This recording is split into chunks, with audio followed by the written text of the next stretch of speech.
हाँ, उसके बाद है क्वेश्चन नंबर 17 के बाद 18। ठीक है, क्वेश्चन नंबर 18 में चित्रों दे चुका है, तो पहले हम डायग्राम बनाएंगे, फिर इसमें जो क्वेश्चन दिया हुआ है उसके हिसाब से दोस्तों लिखेंगे। ठीक है, डायग्राम इसमें दिया हुआ है 17 नंबर में।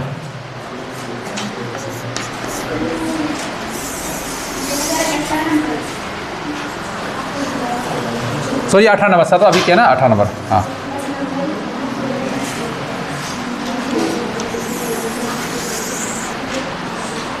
इसमें क्या दिया है, P, ये बिंदु P है और ये वाला क्या बोलो Q।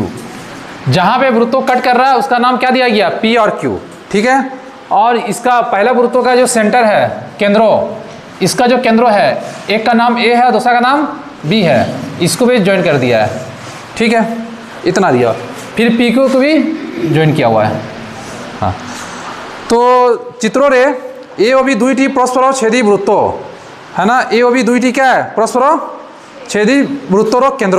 ठीक है, एवं पी क्यू वृत्तोदय छेद बिंदु अटंती। पी क्यू क्या, वृत्तोदय छेद बिंदु अटंती। ठीक है, ए बी जो वृत्तर छेद जो है, केंद्र ए है, ए और बी है, और छेद बिंदु क्या है, पी और क्यू है।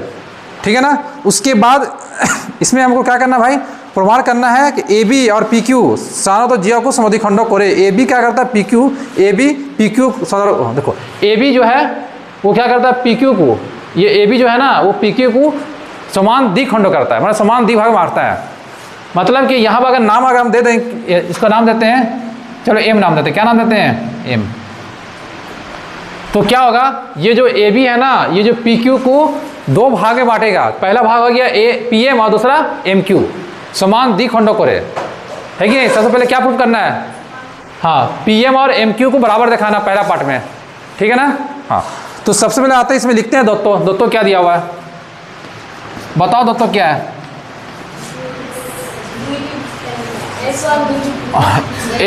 नाम देना है, अच्छा नाम भी दे सकते हैं हम लोग, S1 और S2 ये भी लिख सकते हैं। लिख लो S1 और S2 दुईटी वृत्तों। ठीक है, यहाँ केंद्रों क्या है, यहाँ केंद्रों ए ओ बी है। वृत्तोदय छेद बिंदु पी ओ क्यू, वृत्तोदय है ना, छेद बिंदु पी ओ क्यू, पी और क्यू बिंदु में कट कर रहा है। ठीक है, ये हो गया हमारा क्या दोस्तों। अब आते हैं, लिखते हैं प्रमाणियों में। प्रमाणियों में क्या होगा, हाँ बताओ क्या प्रमाणियों करना है।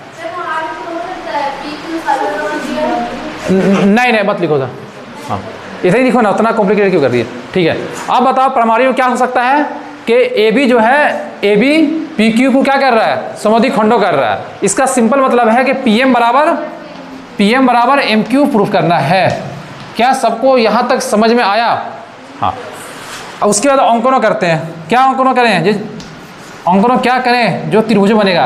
एक अंकनों ये करते हैं पी ए और क्या यहाँ से ऐड कर देंगे, क्या होगा पी क्यू, और अगर इसको ऐड कर देंगे क्या होगा पी बी, और क्या होगा बी क्यू, एवं कहाँ पे ए क्यू, हाँ, और एवं बी क्यू, ये सब हो जाएगा।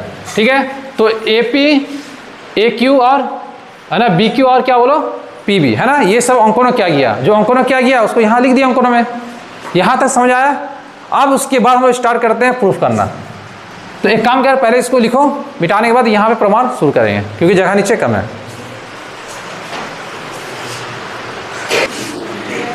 हाँ, इसके बाद हम लोग क्या करते हैं, प्रमाण में आते हैं।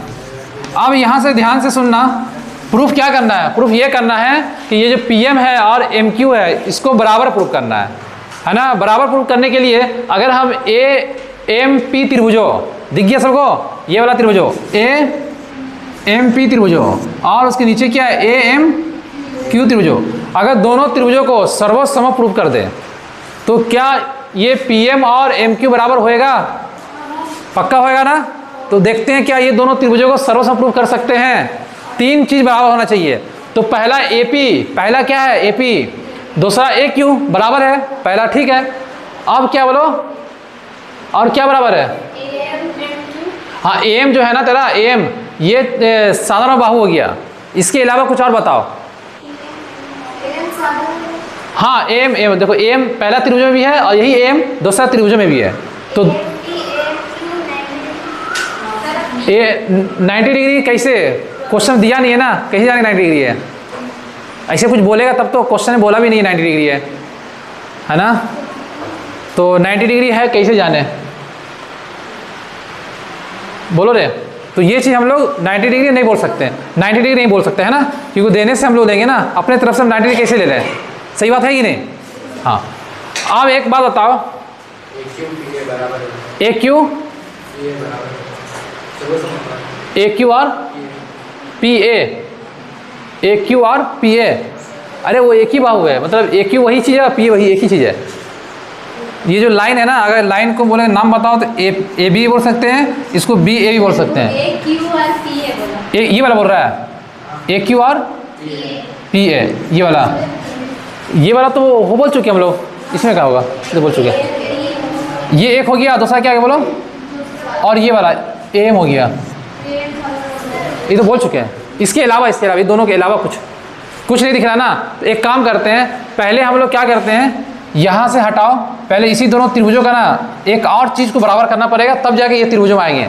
ये त्रिभुजों में आने से पहले इन दोनों त्रिभुजों का एक और चीज़ प्रूव करना पड़ेगा, उसको अलग से करते हैं। कैसे बोलो, यहाँ से अगर ए बी पी त्रिभुजो, पहला त्रिभुजो, और दूसरा देखो ए बी क्यू त्रिभुजो, इन दोनों को आपस में क्या कर देंगे, सर्वसम कर देंगे।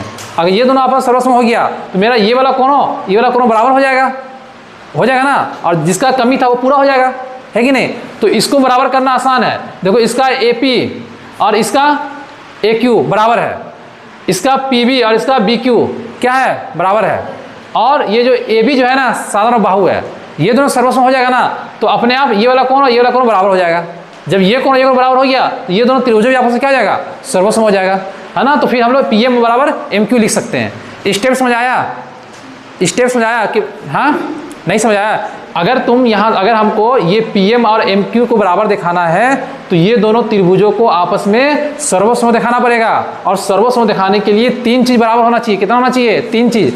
यहाँ पे 2 ही चीज़ बराबर हो रहा है, एक चीज़ बराबर नहीं हो रहा है, और एक चीज़ बराबर करने के लिए हम ये त्रिभुजों को लेंगे और ये त्रिभुजों को लेंगे। समझ आया? आप लिखेंगे तो समझ आएगा, ठीक है?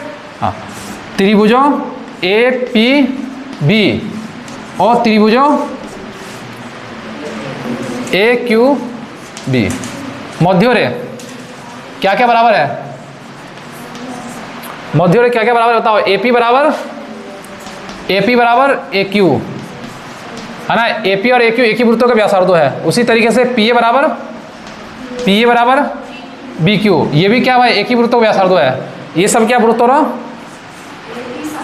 हाँ वृत्तों व्यासार्ध लिख देते खाली ना, वृत्तों व्यासार्ध। और बताओ और क्या समान होगा? ए बी साधारण बाहु, ए बी क्या हो जाएगा बोलो? ए बी बराबर ए बी, ये आ जाएगा साधारण बाहु, ठीक है? ए बी बराबर ए बी क्या हो गया? साधारण बाहु, और 3 चीज बराबर हो गया। अगर 3 चीज बराबर हो गया तो बोलेंगे त्रिभुजों ए पी बी सर्वसम त्रिभुजों ए क्यू बी। अगर ये त्रिभुज सर्वसम हो गया तो क्या इस त्रिभुज का ये वाला एंगल और ये वाला एंगल दोनों बराबर हो जाएगा ना, है ना? P A M, P A B, M नहीं लेंगे, पी ए बी लेंगे, पी ए बी बराबर हो जाएगा, इधर से लेंगे क्या, क्यू ए बी, है ना? क्यू ए बी, ये दोनों बराबर हो जाएगा। अब ये दोनों बराबर हो गया, अगर ये दोनों कोण बराबर है, इसका मतलब हम लोग पी ए एम और क्यू ए एम भी बोल सकते हैं, है ना? एम तक ला के रोक देंगे, बी तक नहीं पहुंचाएंगे, एम तक ला के रोक देंगे, लिख सकते हैं ना? हाँ, तो इसको लिख देंगे पी ए एम, क्या लिख देंगे? इसको पी एम ए एम भी लिख सकते हैं, पी ए बी को, और इसी को पी क्यू ए एम भी लिख सकते हैं, क्यू ए एम भी लिख सकते हैं। बात एक ही है, देखो यहाँ ध्यान देना, पी ए बी जो कोणों है, अगर हम लकीर यहीं तक रोकेंगे तो कोणों थोड़ी ना चेंज होगा। अगर लकीर यहीं तक रोकेंगे तो कोणों चेंज हो जाएगा क्या?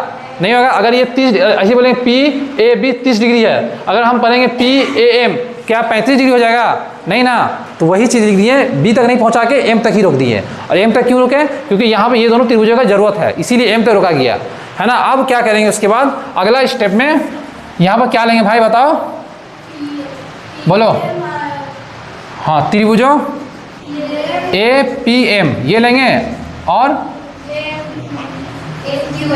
हाँ चलो AMQ ये ले लिए, चलो ऑर्डर में नाम लिखते, ठीक है। हाँ, इसका A लिए, इसका लेंगे, इसको Q लेंगे, QM, सबका नाम एक ऑर्डर में लिख दिए, ये थोड़ा सही रहता है ना। यहाँ पर त्रिभुजों बना देते हैं, ठीक है। दोनों त्रिभुजों के बीच में देखो, है ना, मध्य क्या क्या समान होगा। पहला देखो, इसका PA और इसका QA बराबर होगा। क्यों बराबर होगा? वृत्तों व्यासार्धो, तो यहाँ पे लिखना एक का वृत्तों व्यासार्धो, जगह कम है तो हम खाली व्यासार्धो लिख के छोड़ दे रहे हैं, ठीक है। और क्या बराबर होगा, ये जो AM है दोनों में है, AM क्या है बोलो, दोनों में। जब दोनों में होता है तो क्या लिखते हैं, साधा दोनों बाहु। अगला बता, हाँ ये जो प्रूफ किए हैं 3 नंबर में, बस PAM बराबर QAM, इसको जरूरत था प्रूफ करना, है ना, बिना इसके तो हो ही नहीं सकता था। अब 3 चीज़ बराबर हो गया दोनों त्रिभुजों में, तो बोल सकते हैं त्रिभुजों APM सर्वसम त्रिभुजों AQM। अगर ये दोनों त्रिभुजों सर्वसम है तो पक्का इस त्रिभुजों का ये वाला बाहु PM और ये त्रिभुजों का ये वाला बाहु MQ बराबर होगा। क्या बराबर हो जाएगा बच्चे बताओ, PM बराबर MQ। यही चीज़ तो प्रूफ करने वाला था, हो गया मेरा क्या, प्रमाणित्व। यहाँ पर लिख देना प्रमाणित्व, क्या लिखना, प्रमाणित्व लिखना, ठीक है। ये पहला पार्ट हो गया। चलो इसको पहले लिखो, फिर दूसरा पार्ट प्रूफ करते हैं।